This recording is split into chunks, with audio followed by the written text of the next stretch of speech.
Here at Helmuth Ford, we are a small-town dealership with no hassle and no pressure. The Watch Your Opera House in Watch Your, Iowa invites you to a night of golden oldies from the 50s to the 80s with jukebox hits from the band Hideaway Honey. This Central Iowa band performs top classic hits from such artists as Journey, Heart, Tanya Tucker, Shania Twain, The Judds, and many more. Tickets are just $10 and can be purchased at watchyyouroperahouse.org or get them at the door. It's the band Hideaway Honey this Saturday, September 28th at 7 p.m. at the Watch Your Opera House. Watch Pekin Panther football live right here this fall on Steve Shetler Media, Facebook, and YouTube with live announcers and an updated scoreboard, plus an area scoreboard to keep you updated on other schools of interest. It's Pekin Panther football live right here on Steve Shetler Media. Sigourney Keota football fans, Steve Shetler Media is teaming up with Clint Dye of Tag Team Photography to bring you coverage of Sigourney Keota football this fall. You've seen Clint's fantastic photos of Sigourney Keota football over the last few years, and now Clint is bringing those talents to be showcased on Steve Shetler Media. We're going to have pictures and action shots of each and every game, an in-depth article, and a video highlight of the game as well. You won't miss a thing with Sigourney Keota football coverage right here this year on Steve Shetler Media.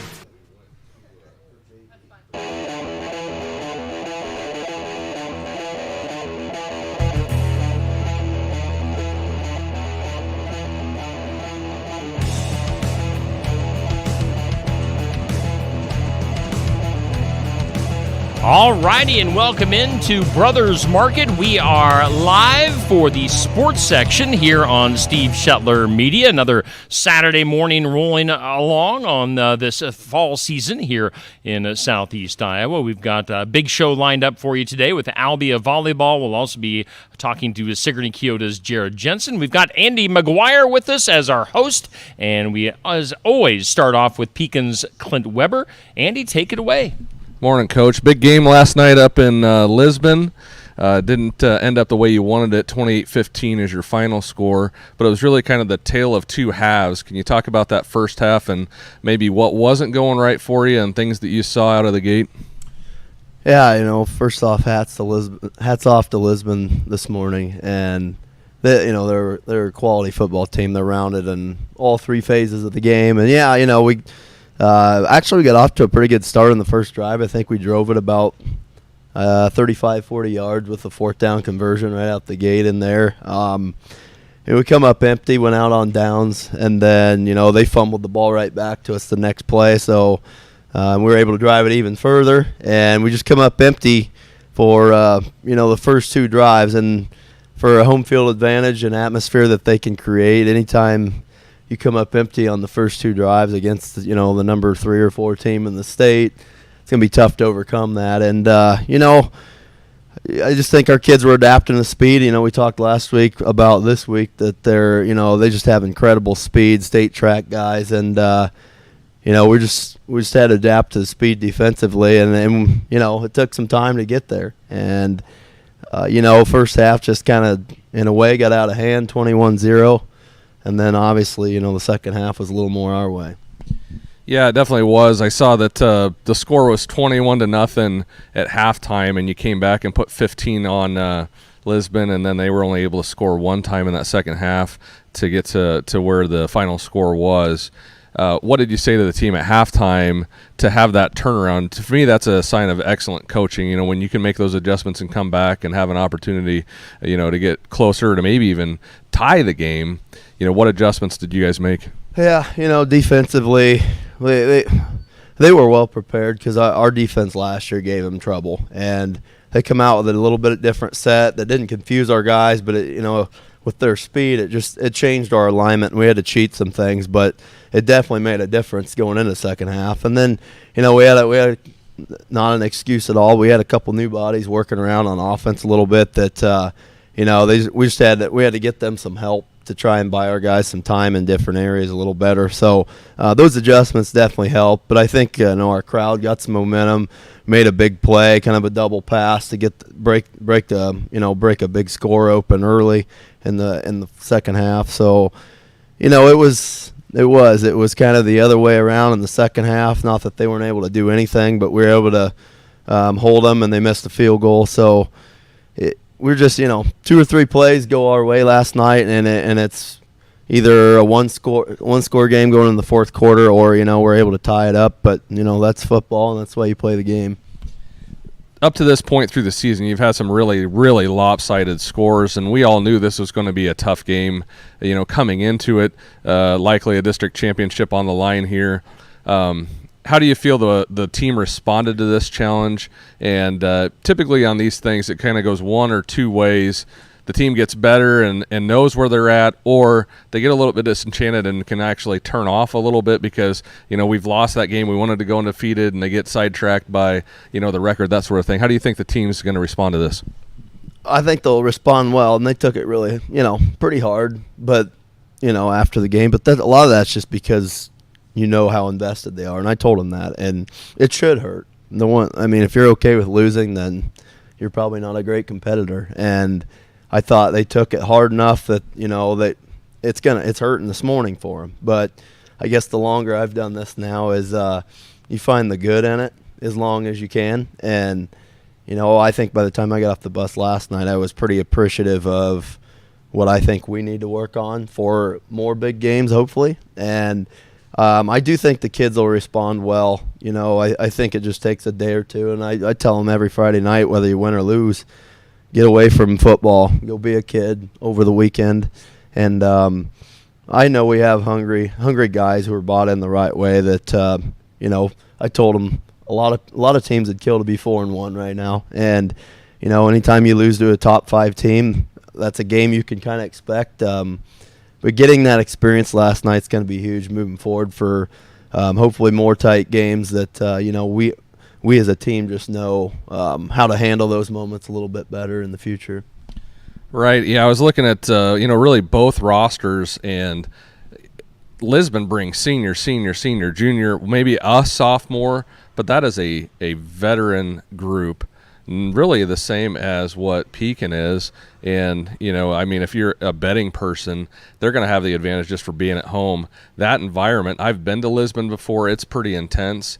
What did you think of playing up at Lisbon last night and in the past too? Well, yeah, they have a newer facility, pretty new, maybe 4 to 5 years old, and they got the high pitched bleachers, and their band's a big third down playing band, and crowd was full, and you're facing it looking that way. So yeah, it's the whole game day experience. They do a nice job of trying to create a home field, but hats off to them again. They run a clean program, and I thought the game was evenly officiated, and there's no complaints. I just think that they were the better team last night, and they made some great plays when they had to.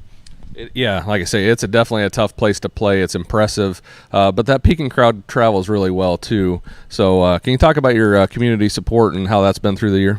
Yeah, like I said, I the last time we played up there 2 years ago, it's not that we didn't have the support, but the excitement wasn't necessarily there, and our bleachers, I think, were full last night, and we got fans standing on the fence because the bleachers are full, and they just follow well, whether it's pregame meals, postgame meals, Thursday night suppers. I think we have parents that understand, not every game's going to go your way last night, and I've been in situations where that's not the case, and I'm just thankful that I think this morning all our fans and community are obviously still behind us. It's one loss, and it's a regular season loss. It didn't end the season or anything, so I think everybody's ready to. We'll be looking forward to next week, and we're excited to get going again. I'm sure that game was one that everybody had circled on their calendars, that this is, the huge game. This is the one that's really going to decide what this district ends up being like, probably in the end. And on paper, over the next few weeks, you guys would be favored. I'm certain of that. How do you keep this team motivated? What are you going to do to get them going? And who are you going to face next week? What's in store for this coming week in preparation? Yeah, we try to keep practice dynamic and changing. Throw a little curveballs in there just to have fun on top. You're supposed to have fun doing all this, and we will. And I think our kids, our seniors, are such leaders right now that we'll hit the ground running Monday and Tuesday. So, but looking forward, we got Highland, who they're much improved. So it might not, Highland might not be predicted as the same strength opponent as Lisbon was, but Highland's a team who's had Lisbon and a couple other teams in one-score games late in the first half or early second half. So our kids will know, and we know as coaches, that it's going to be a huge challenge. And they're a smash mouth run game. They run double tight, single wing stuff. So we have to be ready to step up and also just not be complacent this week, where every time we're practicing every rep, we're just ready to take on a lot, Right. And so next Friday you are taking on who? Highland. Righto. And they've gotten better this year, so I'm excited to see what this contest brings. Coach, you're an SK country, but we're going to be rooting for you the rest of the way out. Thanks for coming in this morning. Hey, thanks. I got one question for you, Coach, before you get out of here. Now, of course, we broadcast Pekin football on Steve Shetler Media. Our Daisy Dew landscaping player of the game last night was Elijah Brock. He had a nice game with receiving, had about 118 yards in receptions and a touchdown to go along with that. Just your comments on his play last night. Yeah, Elijah's he's a phenomenal athlete, and I think he's kind of underrated.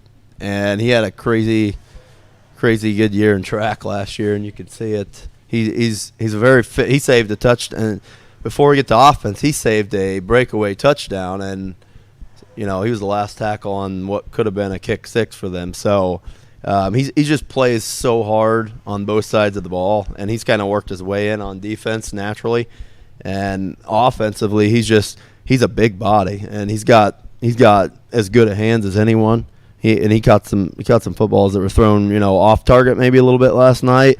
And he ran under that double pass and caught it with his fingernails, I swear. It was incredible. I watched the whole time, and I thought, we overthrew it.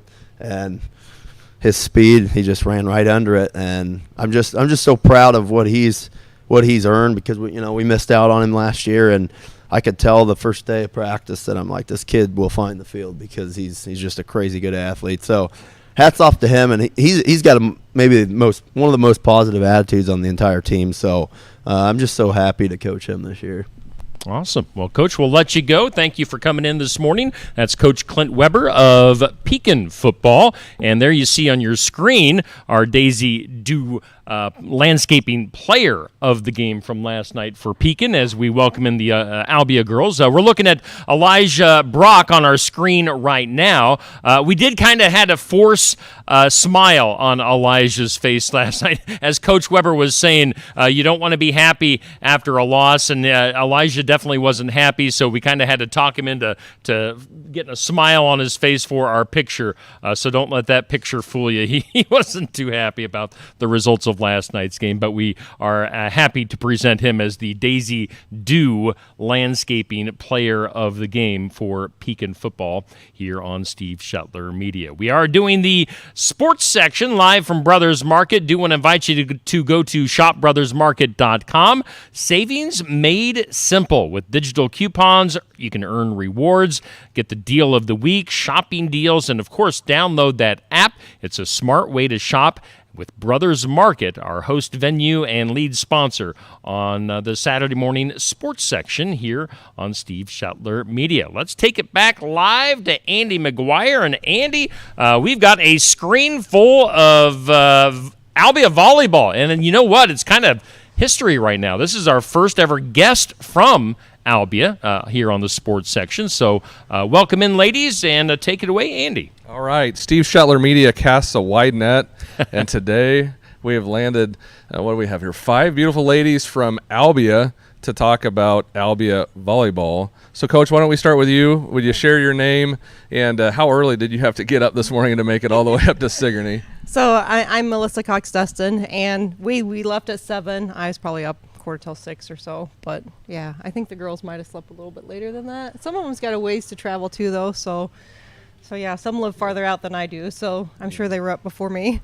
Yeah. Well, you guys all look bright-eyed and bushy-tailed. I was still rubbing the sleep out of my eyes a little bit when I walked in this morning, so I know you guys had a longer travel. Coach, you guys have gotten off to a really nice start this year, 15-5 record. It's very impressive, and you do have a big contest coming up next week, and I want to talk about both of those things. But can you just give us an overview of the season so far and how you feel things are coming along? So I feel like we've got a little bit of an older team, but we've got a really good mix of, we got Maggie here, she's a freshman. We've got Claire, sophomore, and then we got 2 seniors here, Megan and Morgan. So, we got 15 on our team. We got a pretty even break on that. We got a lot of height. I think we got 5, 6 of them, close to 6 foot or over. So we got a lot of height. We've just really come a long ways this season. Really learning to swing a little bit harder, and our blocking has come really well. Our defense has really picked up. So, we're just having a really good year. The girls have put in a lot of work on that during season here. And you can show, it's starting to show. But we got maybe 12, 14, 15 contests left of the season, so we're just over halfway. So I think we're going to end up with one of those 20-plus wins seasons, which is going to be awesome. 'Cause I'm not sure we've been too much over 20 since I've been here. But yeah, we got a really good group of kids playing hard. Yeah, it's exciting to see that. And you mentioned the height of these girls, and I noticed it immediately when they walked in. Like, these are some tall ladies. So let's move over to the 4 of you. And why don't we start with your name, what position you play, and maybe who your parents are. Because one thing, since I've been on this show and when I was watching this show, that I like to know is who are these girls, and try to get you to know you guys a little bit better. So again, name, year, what class are you in, and then position. I'm Claire Powers, and I'm a sophomore. I'm a middle hitter, and my parents are Amber Powers and Eric Powers. Oh, I'm Maggie Carr. I'm a freshman and a setter. My parents are Kenny and Burgundy Carr. My name is Morgan Tino. I'm an outside hitter. I'm a senior, and my parents are Mark and Laura Tino. I'm Megan Tino. I'm a right side and an outside hitter. I'm also a senior this year, and my parents are Mark and Laura Tino. Awesome. Good job, girls. So we have a nice mix. We have the freshman, sophomore, and some upperclassmen here too. So that's a unique flavor. We're not used to having that on Brothers Market. Usually the coach will bring 2 seniors, and we're going to talk about that. So it's great having such a mix. So why don't you guys give me your opinion on how the season is going and what your goals are for the rest of the year? I think our season is going very well, and we all worked over the summer to get to this point, and I really hope that we win on Tuesday. I also think it's going very well, and I'm really glad that I get to work with supporting upperclassmen, and I really, really hope that we win Tuesday. I think we're having an absolute phenomenal year this year. There's been a lot of growth within the team, and I'm really hoping for a bright outcome here on Tuesday. I'd say for overall this year, we started off this summer pretty good with our central camp, and we won that. And then, seeing the improvement between all these younger girls, it's pretty awesome. Watching Claire and her development over from last year into this year, she's improved a lot. And seeing Maggie step up as a freshman coming in with playing a senior-heavy team is pretty awesome to see her leadership in that. Yeah, absolutely. So you mentioned Tuesday, Eddyville, Blakesburg, Fremont, right? EBF. Are those girls your guys' rival? They're really close to Albia, right? Relatively close. So is Albia EBF, is that the rivalry game, or is it just a big game because EBF is ranked? I'd say a mixture of both. I think it's definitely going to be a tough game, and there's a little bit of rivalry, but I wouldn't say as much compared to other teams in our conference. Mm-hmm. If you had to pick one rivalry school, are we talking Centerville? Or are we talking somewhere else? What is the rivalry school? If you girls had to say this is the rivalry game, which one is it? Sorry. I think we really wanted to beat Knoxville, and I feel like that's how we really wanted to start off our season, but that didn't happen. So I feel like that is a big rival, but I feel like all of them are pretty close because we all want to beat someone in our conference. There's nothing wrong with competition, ladies. For those of us in it, and Coach will attest to this, you want to win them all. There's no two ways about that for sure.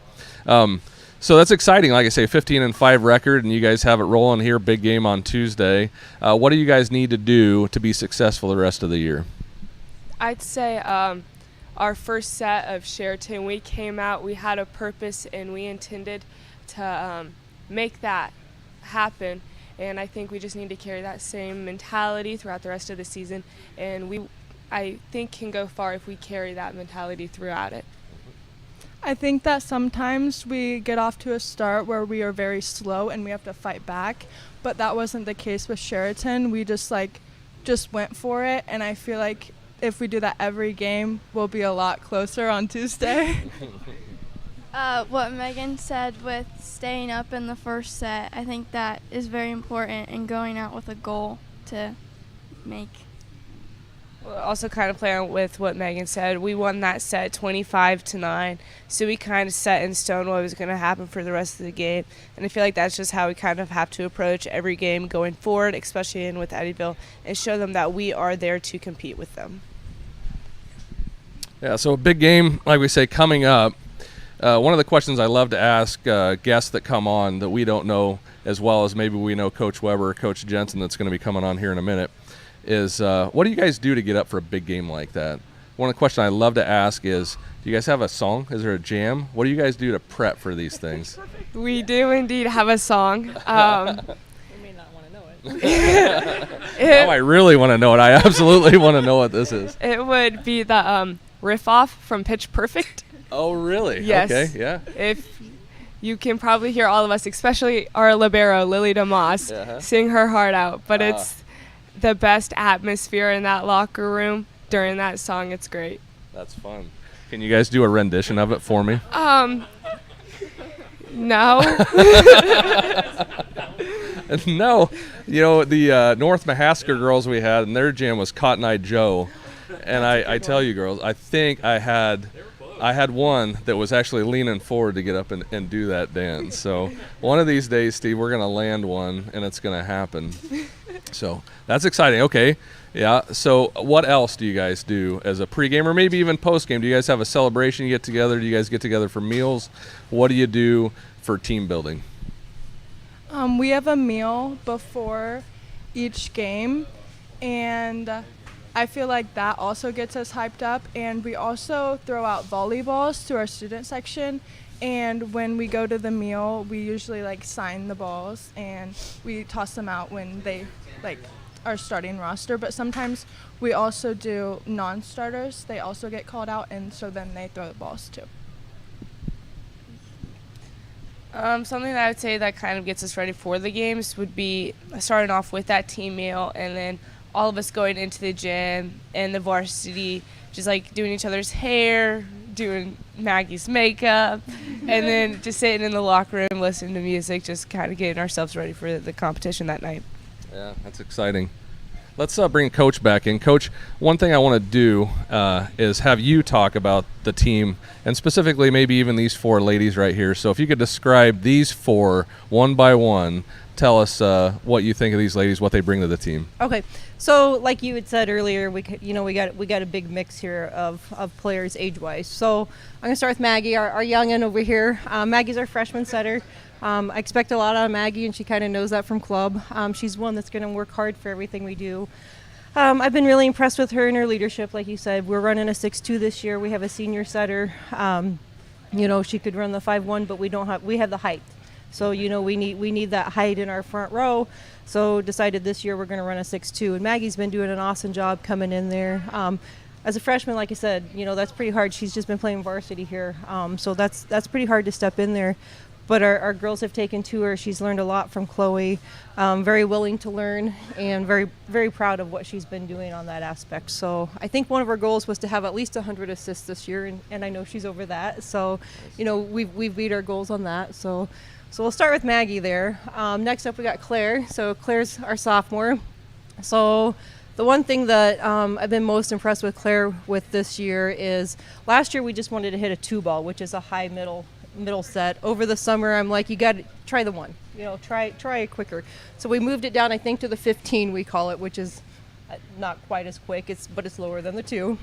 And then we got the quick. So Claire's done a really nice job of swinging at the ball hard this year and running a little bit better quick plays than what she would have last year. I think the confidence is in there a little bit more in the swinging, and I think she's found out it's really fun to hit them a little bit harder, and just to keep everybody on their toes a little bit. So, and then her blocking ability has really come a long way. It's just getting that timing down, and that's just experience, And like I said, at the sophomore level, if we've already got that, the next couple of years is really going to be good for that. So these two are running. So Maggie and Claire, we've got the connection with them going, and just for being in that first year, they've got a couple more years of that connection together, and I think they've come really long ways getting that connection between the two of them pretty well established to begin with. So that's where we're at there. And then we got our twins here. Sometimes takes me, I have to look at their shoes to see which one's which, especially when their backs are to me. I have to look first and then call names. So Morgan, the one in the back, has she's doing our outside 6 rotation player all the way around. Sometimes we're throwing her back in the middle. When she very first started freshman year, I think we had you probably as a middle freshman year. So they both have really developed into being able to be our go-to in our back row, as well as our front row. Passing ability has really changed over the last year, I would say. We've really come a long ways on our passing ability in the back row. And, kind of our defense there, we got those two and Lily DeMoss is in our serve receive.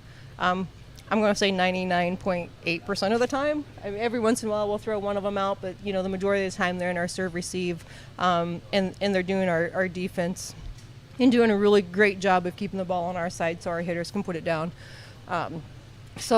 Morgan's doing our outside. Most of the time we'll have her long rotation where she hits middle. I don't think you hit right side any. We're middle and outside on that one. And just the swing and being smart on our shots, and that has really come a long ways this year, and understanding to find what's open on the court. So I think, I actually think you have our most attempts of the year so far. So, we're utilizing that as well. So Megan, one in front here, same thing, back row has come tremendously. Just getting in the right spots. Both of them's getting in the right spots. So Megan, we use a little bit, her abilities on hitting, we use a little bit everywhere. So our front row, which is really hard to adjust to it sometimes, is to being able to swing at any of the locations. So we have our outside rotation, even coming out of serve receive, we got her hit in the middle. And so, and then we have her in the right side. So all the time when she's across the front, she's got a different spot most of the time. And just being able to adjust to that is really hard to do and still be productive at it. And I feel like we're still productive at that. And being able to get out of all of our hitters, hey, we need to do this and this is what's open. I feel like, that connection with everyone and our setters have just come a long ways to where we can swing hard at where we're at. One of my big things is, as a front row player, you've got players that just hit outside or just middle or in that. And even Claire has rotation where she hits outside and she hits right side, even though she's one of our main middles. It just kind of throws some of your other teams off. But all across my front row, every player can hit every spot. And that's something that we work on. And I think they should be awful proud of, because that's really hard for someone to do. And I feel like we're very successful at that, being able to utilize, that. And that's just kind of one of the things that we've talked about, like make yourself available and know every spot. And I feel like this group has really, over the years, made themselves available and to be able to benefit their team in any capacity whatsoever. Yeah. Claire might be a little iffy on putting in at a setting position, but she got 2 assists the other night. Sherton did awesome. I would have no problem putting any of them in any spot I'd have on the floor, right. Honestly. Right. So Claire's the hammer is what you're saying. Yep. That's great. So, Coach, you covered a lot of ground there. Sorry. No, it's all good. I appreciate that. In fact, if we had more time, I would dig into this thing, because I know, I wouldn't say 0, but on a scale from 0 to 10, what I know about volleyball is maybe a 1. And so I've got 3 boys and a girl that is 8, and she is just getting started in volleyball. So I'll start with you girls. If you had some advice to give a young girl that is just getting into volleyball, what advice would you give her? I feel like confidence is a big thing, and making sure that like you talk to your friends and you hang out with your friends outside of volleyball too. That's also a big thing. Don't give up. Try everything. See what you like, and like connect with the girls you play volleyball with. I'll scoot this for a little bit. I would say try and fall in love with the sport, because falling in love with the sport helps with everything. It helps with your determination, your confidence, and then also creating that friend group that comes along with it. I'd say like the ability to realize that it's okay to make mistakes. You know, it's gonna happen. I mean, volleyball is the game of mistakes, and you know, sometimes it is difficult to get past that, but learning that it's okay is a big part of that. That is impressive, Steve. I mean, did you see the wisdom come out of these young ladies here? Bravo. I do have to take maybe more of a personal spin on this thing, because we covered a lot of nuts and bolts. You guys have done a great job. So I want to do a little thing here where we're going to maybe take front row, and you ladies are going to describe the girl behind you, not from an athletic standpoint, but just more from a personality standpoint. So if you were to describe the person behind you, We should be switching. fire away. And we can do that too. Maybe we don't want the sisters back to back, so we can go this way with it too, or however you want to do it. So we'll start with Maggie. You pick one of the girls behind you and describe them from a personality standpoint. Okay, I will pick Maggie. Me and Maggie didn't really know each other last year because I was in high school, and although our school is all like junior high and high school together, we never really talked and we never really hung out. And then when I saw her, I think at a camp, we just started talking, and we've just really bonded over that time, and we've hung out since then, and I just really like Maggie. Okay, so I have Morgan, my little sister. I say for every sport she does, she's very determined, and when she has a goal, she's going to get that goal. She's in the gym all the time. She'll wake up early to go to open gyms, things like that. When there's something in her brain that she wants to get done, she will do it. That's great. All right, let's go to the backside now and go forward. Okay. Do I Claire? Okay, Claire. So I always looked up to Claire, and I always knew who she was, but the same thing, we never really talked or hung out. And once volleyball came, I think we got really close, and I'm really excited to see where the rest of the volleyball season goes with her. And I think we have a good connection going. Alrighty. So Megan. I think Megan has to be one of the nicest people out there on the court. She can always find a way to pick you up when you're down on yourselves.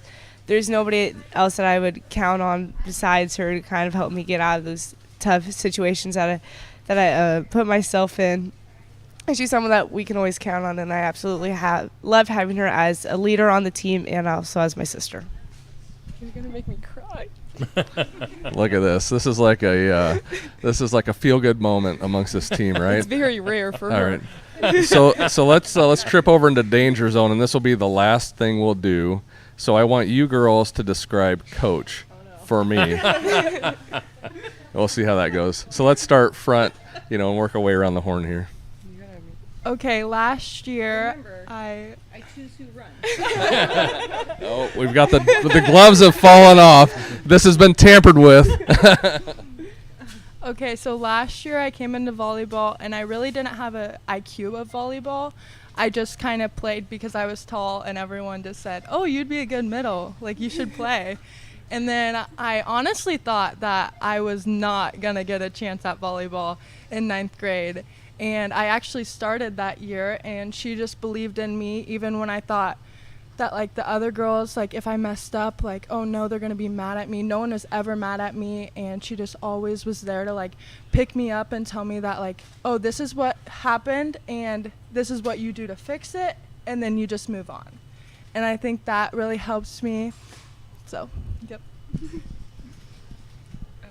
So I've been lucky to have Missy all 4 years of high school, And, you know, just seeing her have faith in our team and what she's done for this program is just amazing. I mean, she started her own travel team, the SCI Aces, and to see the development in that. And then, you know, it's difficult to have a team and create them into a family, and she has been able to do that all 4 years of high school for me. And, you know, being able, like, it's one thing to tell a kid, like, okay, like, this is what you need to do to fix it, but then take the time to be like, okay, now we're going to run through it until you get it correct. It helps me a lot, because I'm a person, like, it's not going to be fixed unless I can do it. And so for her to take that time and just work, like, sometimes it's a walkthrough, or sometimes, you know, I might get on that first try, but her to just stay there and be like, okay, this is it, yep, and just build me up as a player. I think Missy is really encouraging, and I've known her like ever since my first time playing volleyball, and she's coached me all through club, and I'm really glad to have her as my freshman coach for high school. And I think she's just really supportive, and she's really trusting with putting me in as a freshman setter this year, and she's always there, like, when I make mistakes, to tell me what I can do to fix. And she's fun. She's never boring, never a dull moment with Missy. So to play along with Megan, I've also had Missy for the past 4 years, and she has extremely high trust in all of us, and with that trust, we have shown success in all of that. Missy, as you said before, we have a 15-5 season. That wouldn't be possible without the trust that she has in us and the faith and her determination that she has put into this team. She can always find a way to make us better, and she's always thinking of something new, and that truly has to come from her, and our success is from her. Wow, what a heartfelt morning, Steve. I'm glowing. I can feel the love in the air. So, yeah, Coach, congratulations on a good season. Looks like you have great girls. And anytime some players can refer to you by first name, you must be doing something right. Yep, that's awesome that they've said that. But, you know, I do have a lot of trust in them, and I think that goes both ways. We've changed our lineup 3 times this year, and, you know, just to make things better. And every time I've said, hey, this is why we're doing it, this is what we got. I'm a numbers person, so, you know, I sit down and look at the numbers and show them, hey, this is why we're doing what we're doing. And everyone's kind of bought into that, and they understand, you know, I'm just trying to make them a better group.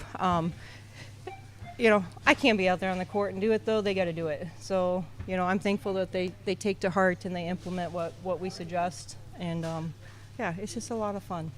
Yeah. Well, it looks like you're doing the right thing in Albia, so congratulations, girls, and I wish you guys the best of luck. And Steve, before you get out of here, Claire, how tall are you? I'm 6'2". 6'2". Wow, I knew you looked really tall when you walked in. And also, Coach, I was going to thank you. You've been chiming in here recently when I ask for nominees for like Athlete of the Week and Team of the Week and stuff like that. So. Yeah, when you do that, it helps me a lot. Otherwise, it's just me searching through Bound, looking at stats and trying to determine who's doing good. So I appreciate you chiming in and your help. And again, we appreciate you guys for making the trip from Albia this morning on your Saturday morning off. So before you get out of here, let's get a picture. We're going to do this live on the video here. But everybody kind of lean in. Andy, you lean in too. There's a little bit of a gap. There you go. Family picture. Family picture time with Albia Volleyball. Just cover up that. Here we go in 3, 2, and I got a few. All right. You guys are good to go. That's Albia Lady D's Volleyball here on Steve Shuttler Media on the sports section. And you guys have a safe trip home, and maybe we'll do this again in the future. Appreciate it. We've got Coach Jared Jensen from Sigourney Keota coming in next. And I tell you what, Sigourney Keota, speaking of that athlete and team of the week, Sigourney Keota had a nice week on the voting as Sigourney Keota football was our team of the week for this past week, and I'm sure they'll be up in the running for that again this coming week. Our Kelly Style State Farm Team of the Week, Sigourney Keota football.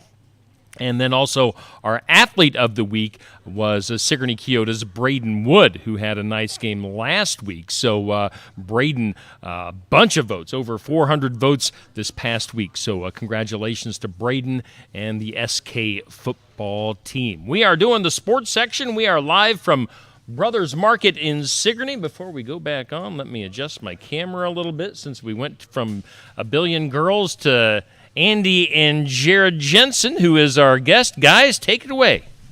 Well, Coach, I've been on an emotional roller coaster this morning.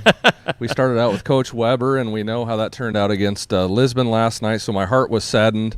And then I had a feel-good moment with the Albia volleyball team, and now we get to cap this baby off with SK getting a nice win last night against Pleasantville. So hopefully we keep this feel-good moment rolling not only today, but, into next week and the following, and it just doesn't ever end until we bring home a trophy. So let's start with last night. Pleasantville, one step closer to a district championship, which would be the 5th in a row. How big of a win was that last night, Coach? Man, that was huge. It was a game that I knew last year. I mean, honestly, we probably shouldn't have won that. A lot of things fell the right way there in the second half. I mean, we shouldn't have won probably the first half, and obviously we didn't. But the second half, we just kept battling and found a way to get it to overtime and then won in overtime. And we knew that was going to leave a bad taste in their mouth. And the mentality was that we were both, in the driver's seat in the district. One of us was going to take the win, one of us was going to take the loss, and we preached a lot about mentality this week. Coming in and understanding that they're going to want revenge from last year, and our guys just stepped up to the challenge and really, I feel like probably put the best game we've played so far this year out there Friday night, and I'm just proud of their resilience throughout the season, and understanding that we got to continue to get better. We're not where we need to be. And that's been our approach, and the guys have bought into it and really done a good job just progressing day in, day out, week in, week out. You can continue to see, the evolution of offense, defense, special teams, and, things are rolling well, but we know we got a tough matchup this week. Another team that we've played really close ball games with in the last couple of years, and we're going to have to come ready to play. Yeah, absolutely. It was nice, I'm sure, to play spoiler on the Pleasantville Revenge Tour, if you will. Yeah, I do very well remember last year's game, and I won't forget this year's game as well, because I'm going to say 2 words, and I think it really kind of sums up the night last night, and that is Isaac Bruns. 200-plus rushing yards, 4 touchdowns. He can't do it without the offensive line. I'm not going to say it's all Isaac, because it's not all Isaac, but Isaac is having a season and running the ball. And we haven't spent a ton of time talking about Isaac specifically, just because I've mentioned in the past that Isaac does Isaac things. You have those players, I think, year in and year out, where it's like, yeah, okay, X, Y, or Z player is having an X, Y, or Z year. That's just the way that it goes. But I do want to take just a minute and talk about Isaac, because he is a senior and he has been contributing for so long, and he's an elite player in high school football this year. Do you agree with that? Yeah, absolutely. I think he's a kid that you saw going into his freshman year that he was going to be a really talented kid, and I think he's grown a ton, maturity wise, mentality wise, physicality wise, from that freshman year to the sophomore year. Sophomore year into his junior year, he was going to probably be coming in and carrying the load for us, once Ike or Reed Molnix was probably going to be that guy as well. He went out at Simpson Camp with a knee injury. Isaac got dinged up there, so we had to find Cale, and Cale Clarahan stepped in and ran the ball really well, and he was just that physical runner. And Isaac always had the speed and the vision and the ability to just find the space and go, but didn't really have that mentality mindset of, I'm going to be the most physical back out there. Once he started kind of seeing Cale do that, I feel like he took that evolution of, okay, I don't have to just outrun everybody and find creases. I can just run through people. And, we started seeing that this year or last year. And, this year he's when you got a guy that can outrun you, you got a guy that can read you and make cuts on you, and a guy that can just run through you, you put that all in one body. I think that encompasses what Isaac does. And, you know, he's just a tremendous athlete. Again, his mentality has just completely shifted. He's becoming that guy. He's kind of that vocal leader on the team, and guys rally around him and go. So, you know, he's got a lot of things that coaches just can't teach. You know, he just got it. He's got the it factor, and you know, we just kind of try to keep poking and prodding and pushing him to you know, sort of new heights, more than what he even thinks he can do. So I thought last night was his big breakout game this year. You know, some other games he had good games, obviously, but you know, last night it was time to roll, and he was ready to go. Yeah, I noticed last night, you know, you talk about speed and agility, which I couldn't agree more on those topics with Isaac early in the career, and then the physicality component. But he hasn't given up that step, I don't think, you know, from sophomore, junior to senior year. He still has that, but he's added to it.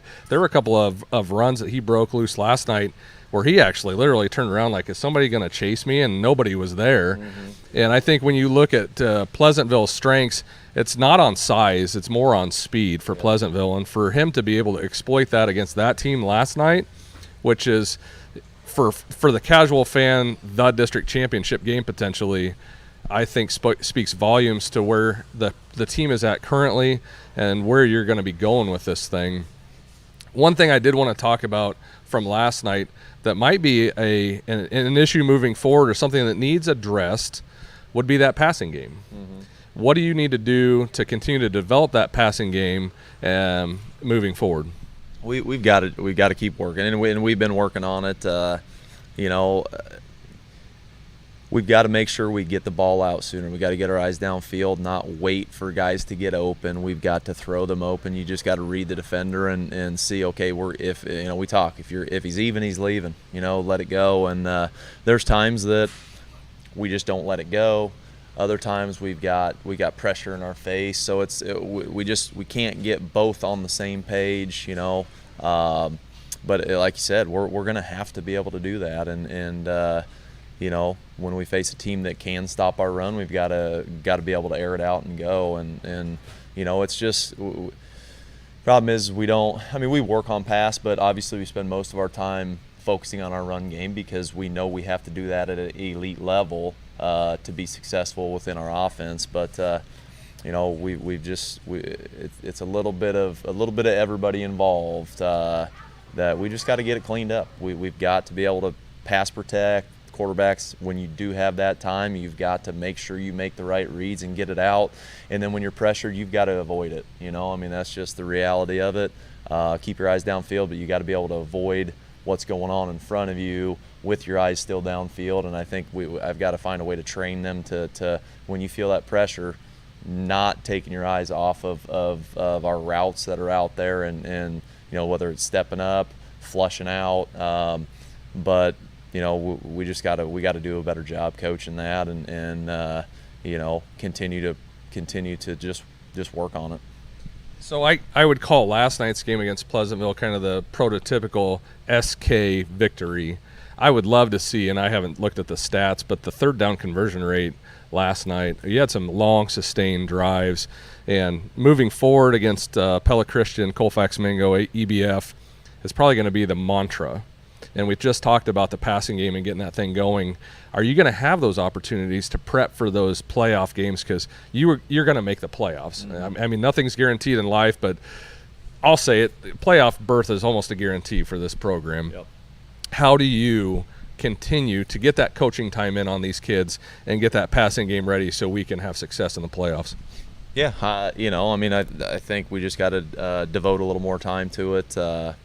You know, and you know, I mean, it's one thing, you know, we've got a good scout team we're going against, but typically that scout team's not what we're going to face on Friday night, that talent wise, you know, and you know, just simply watch the film, see where we should have gotten rid of the ball, see where we broke down in our pass blocking scheme, you know, just evaluating, critiquing, and putting pressure on the guys to be on the same page and get it done. And that's the reality of passing the football. You know, running the football, offensive line blocks, running back runs, there's not that third phase that something bad could happen. You know, passing game wise, you've got to sustain your blocks, you've got to read the routes, you got to make the right read, you got to get the ball in the air, the guy's got to catch it. So, you know, it's just devoting that much more time into something that we don't typically do a lot of, and you know, just finding ways to get that ball out to open receivers, and you know, I think once we hit a couple deep balls, I think that confidence will be there, and you know, with what we do, as much as we run, there's typically a loaded box. You know, we got to find a way to get it out and just air it out. Let your receivers go get it. It doesn't have to be a perfect throw. He doesn't have to be completely open. But throw, you know, I started talking a lot last week. You just throw them open. And if it's incomplete, it's incomplete. But you've got to throw them open, not wait till they're open. Make that read sooner. Anticipate the break and just let it fly. So we just need repetitions a little more on that. And once we hit a few, that confidence will be there. In college, you played quarterback, correct, Coach? Yep. So of positions, and we'll call it spin back here in our system, Yep. but in our system, that is one area that you're well qualified to coach. Yep. And through your career, and this is maybe more of a general question, but through your career based on this system, do you feel like you've been able to tap into your skill set as much as maybe you could? I think in years past, yeah. You know, Colton Clarahan, his year, I mean, we were able to really throw it. Sawyer Stout, you know, but those guys had multiple years to you know, of experience, you know, to be able to excel the way they did. You know, we've got two guys that had played JV last year that were battling for the starting spot, and you know, so I think this year's kind of that learning curve, and you know, I think maybe the game's still the speed of the game's a little fast for those guys at this point, you know, but you know, continue to progress, you know, and just make sure that, okay, let's get this figured out now, keep working on it, and then, you know, whether it's at the end of the year, things start clicking, you know, or we just keep building on this year, and next year hopefully it starts clicking. But you know, it's one thing if, you know, a lot of schools that throw the ball, they spend 75% of the practice working on throwing the ball. You know, we spend probably 20% of practice throwing the ball, and you know, but there's only so much time in practice to work on all the stuff you need to work on, and that's probably lower on the list than an elite running game for us. But we may have to just start spending a little more time making sure we're you know, excelling in the area we're struggling in. Last night was a big night. It wasn't senior night. It wasn't homecoming. But last night you had National Guard down. We can't end this interview without talking about having that group here and supporting our student athletes, and then also what you do with those guys at Camp Dodge. Mm-hmm. So, you know, shout out to National Guard, and I want to throw it over to you and have you talk for just a few moments about what that relationship with the National Guard means to this program. I mean, it's instrumental. I mean, they are definitely a part of our team. You know, Sergeant Green and Sergeant Foster. Sergeant Stutzman's no longer with us, but he spent a few years with us. It's just been a relationship that has benefited all of us. You know, obviously those guys go into schools and try to recruit kids and things like that, and you know, talking to them, a lot of coaches don't want them involved with their kids. You know, whether that's, you know, taking them, you know, in between their junior and senior year to basic training and missing the summer leading into their senior year, this and that. You know, I think there was just a little negative light on recruiting. I tell you what, when those guys walk into our school, the kids flood to them, and I think that, you know, obviously that's their job, recruit kids, but how can you do that? I mean, they want to be involved with as many teams as they can. They want to be involved with the kids, you know them on a personal basis, and you know, they do a really good job of doing that, and you know, just bringing, you know, mindset to us. I mean, those guys have been through you know, been through training in tough times, and you know, talking a lot about mentality with our kids, and you know, would we still be where we are, you know, without, you know, that, just thinking back from from 2019 was our first year going to Camp Dodge, and I think that was one of the best things we ever did, and I think that's continued to grow. Camp Dodge has been great for us with getting the kids away. I mean, we used to just have our SK camp right here, but getting them away, acclimated to new surroundings, being with your team for 3 days, not really seeing anybody outside that you typically see, and just focusing on us as a team, team building, leadership stuff, a lot of fun stuff that we do there. The LRC course, the Land and Water course is a challenging thing that you've got to have some leadership skills and try to build that. We've done paintball,